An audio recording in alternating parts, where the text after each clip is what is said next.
दिल्ली के शिक्षा सचिव अशोक कुमार जी, एजुकेशन डायरेक्टर महोदय, सभी ऑफिसर्स, प्रिंसिपल, टीचर्स, मैं देख रहा हूं खूब सारे पेरेंट्स भी आए हुए हैं और सभी प्यारे प्यारे बच्चों, आप सब लोगों को मेरा नमस्कार, सबको मेरा प्रणाम। अभी जब मैं स्कूल में बाहर से घुसा, पहली नजर जब बिल्डिंग में पड़ी, जैसे मैं गाड़ी से नीचे उतरा, मैं यकीन के साथ कह रहा हूं, मेरे मुंह से यही निकला, oh wow what a school.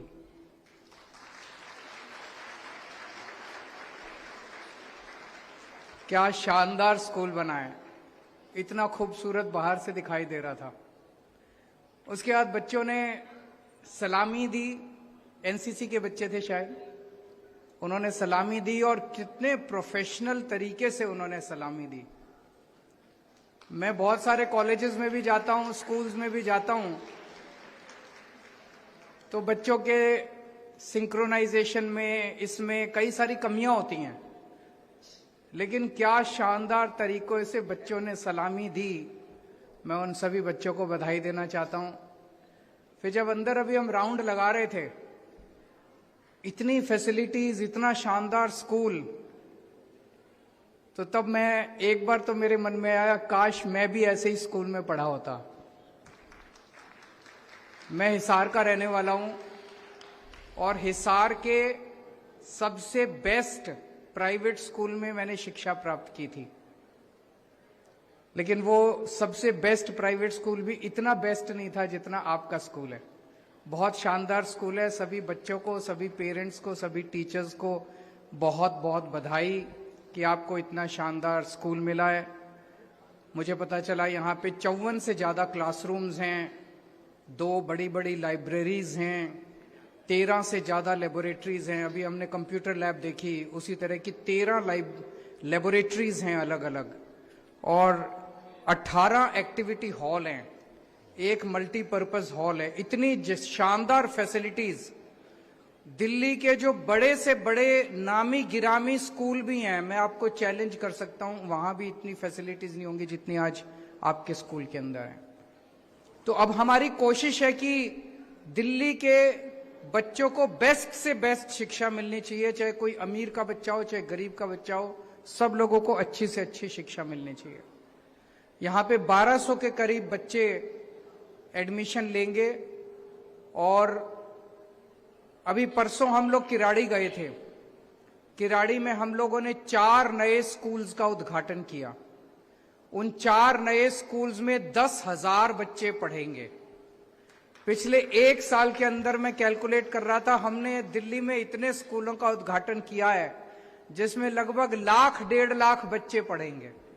इतनी तेजी के साथ दिल्ली के अंदर एजुकेशन के इंफ्रास्ट्रक्चर को बढ़ाया जा रहा है, इतने सारे नए नए सरकारी स्कूल खोले जा रहे हैं, इतने बड़े स्तर के ऊपर मौजूदा सरकारी स्कूल के इंफ्रास्ट्रक्चर को अच्छा किया जा रहा है। यही स्कूल मुझे बताया गया 1997 में बना था।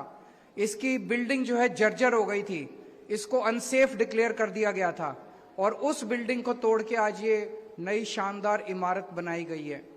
इसी तरह से पूरी दिल्ली के अंदर जहां जहां सरकारी स्कूल खराब हो गए थे, टूट गए थे, लगभग सभी बिल्डिंग्स को तोड़ के नई बिल्डिंग्स का निर्माण किया जा रहा है, जिसकी वजह से बच्चों को और टीचर्स को कॉन्फिडेंस आ रहा है और अच्छी पढ़ाई हो रही है और अच्छे नतीजे आने लगे हैं।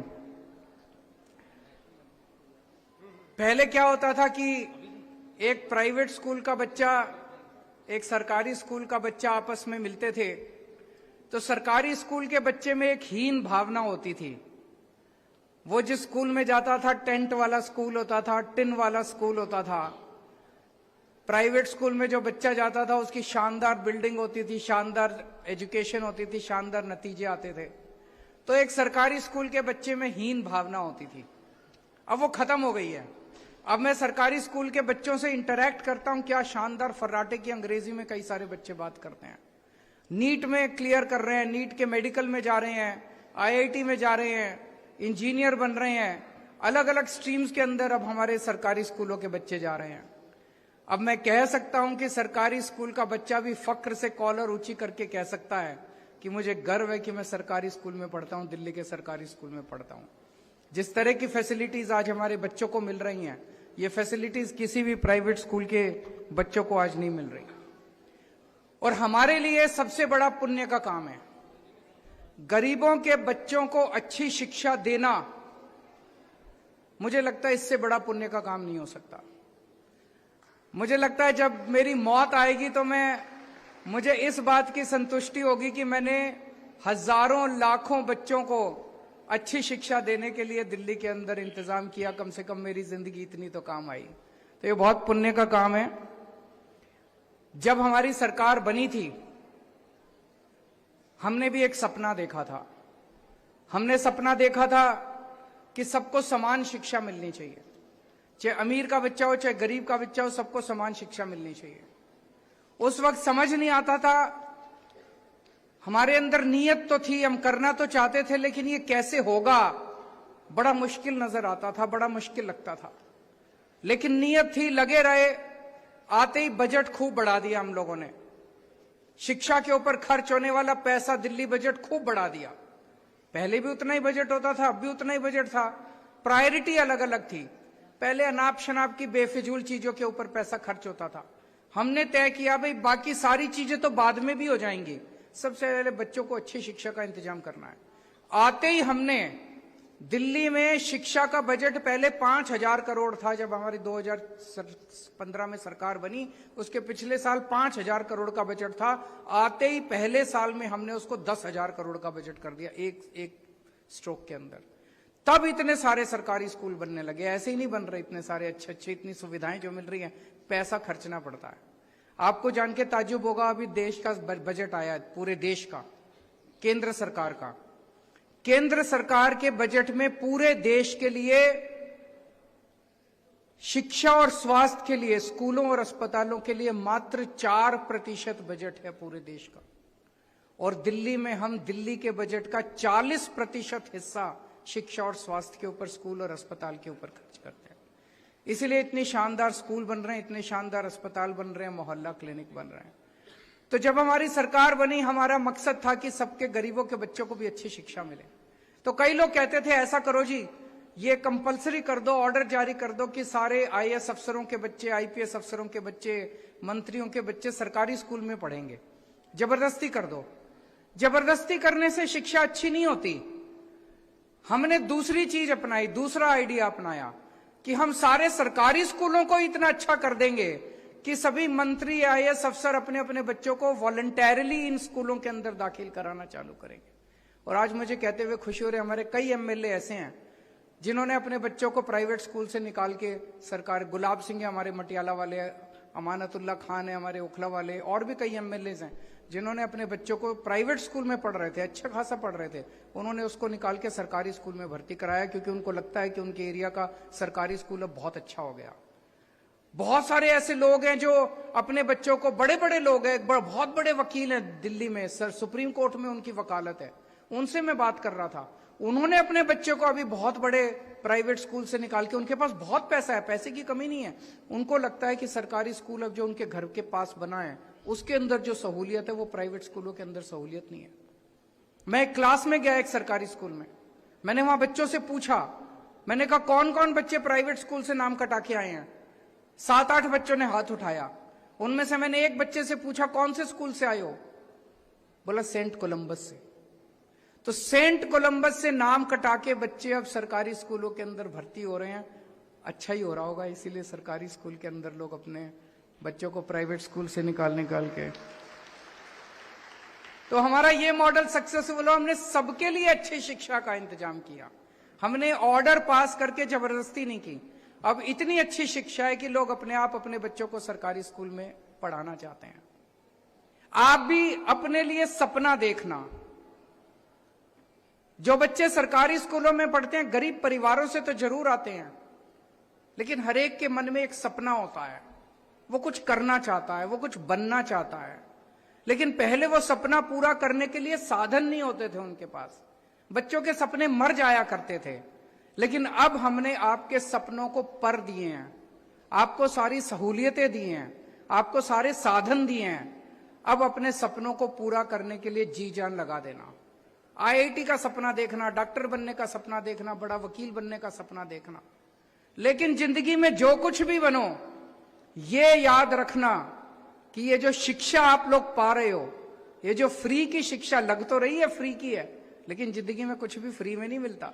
कहीं से तो पैसा आ रहा है। ये कहां से पैसा आ रहा है? दिल्ली सरकार से आ रहा है। दिल्ली सरकार के पास कहां से पैसा आ रहा है? दिल्ली के 2 करोड़ लोग जो टैक्स देते हैं, उसी टैक्स का पैसा है। और टैक्स गरीब से गरीब आदमी भी देता है। हमें कई बार लगता है अमीर आदमी इनकम टैक्स देते हैं, गरीब से गरीब आदमी भी जब बाजार से माचिस खरीद के लाता है, जब बाजार से पेंसिल पेन कुछ भी सामान खरीदता है, उसके ऊपर जीएसटी देता है, न जाने एक्साइज देता है, कितनी तरह के टैक्स देता है। तो ये जो टैक्स का पैसा आता है, गरीब भी देता है टैक्स का पैसा, उनके टैक्स के पैसे से आज आप लोगों को शिक्षा मिल रही है। तो आप चाहे डॉक्टर बनो आगे बढ़ के, चाहे इंजीनियर बनो, चाहे वकील बनो, चाहे जिस भी क्षेत्र में जाओ, देश को नहीं भूलना। इस देश ने आपको अच्छी शिक्षा दी है। मेरे मन में भी हमेशा देश के लिए वही भावना रहती है। मैं आईआईटी खड़गपुर से पढ़ा हूं। आईआईटी खड़गपुर में 89 में पास आउट किया था मैंने, मैकेनिकल इंजीनियरिंग की थी आईआईटी खड़गपुर से। आईआईटी खड़गपुर में जब उन दिनों में बेस्ट फैसिलिटीज, बेस्ट इंस्टीट्यूट है देश का, इंजीनियरिंग के मामले में बेस्ट इंस्टीट्यूट माना जाता है आईआईटी खड़गपुर। सारी फैसिलिटीज मिलती थी हम लोगों को, इतनी महंगी महंगी लेबोरेटरी होती थी, इतने महंगे महंगे एक्सपेरिमेंट होते थे। और पता है हमारी ट्यूशन फीस कितनी थी? 30 रुपए महीना। 30 रुपए महीने के अंदर आईआईटी जैसे शानदार इंस्टीट्यूट में इंजीनियरिंग की पढ़ाई नहीं हो सकती। तो कहां से पैसा आता था? मेरा देश मेरे को पढ़ा रहा था, मेरे देश ने मेरी शिक्षा के ऊपर खर्च किया, इसलिए आज मैं यहां पहुंच पाया। इसको याद रखना, जिंदगी में जो कुछ भी बनो, ये याद रखना कि आपके देश ने आपको पढ़ाया। आपके देश का जो कुछ भी आप बन रहे हो, जो कुछ भी आप बनोगे जिंदगी में, आपके देश का उसमें सबसे ज्यादा कंट्रीब्यूशन है। देश को मत भूलना। डॉक्टर बनो, डॉक्टर रह के देश की सेवा करना। इंजीनियर बनो, इंजीनियर रह के देश की सेवा करना। जो भी करो, आपकी मर्जी है, जो फील्ड चुनो, देश की सेवा जरूर करना, उसको बिल्कुल मत भूलना। तो आज आप लोगों को इतना शानदार स्कूल मिला, आपके साथ इस मौके पे, उद्घाटन के मौके पे शरीक होकर मुझे आज बहुत अच्छा लग रहा है। सभी टीचर्स को, सभी पेरेंट्स को, सबको बहुत बहुत बहुत बहुत बधाई। Thank you. बहुत बहुत धन्यवाद सर। और इन शब्दों के साथ सचमुच आपने शिक्षा को एक नया आयाम दिया है कि देश हमें देता है सब कुछ, हम भी तो कुछ देना चाहिए। Comment and subscribe. Like, comment and subscribe.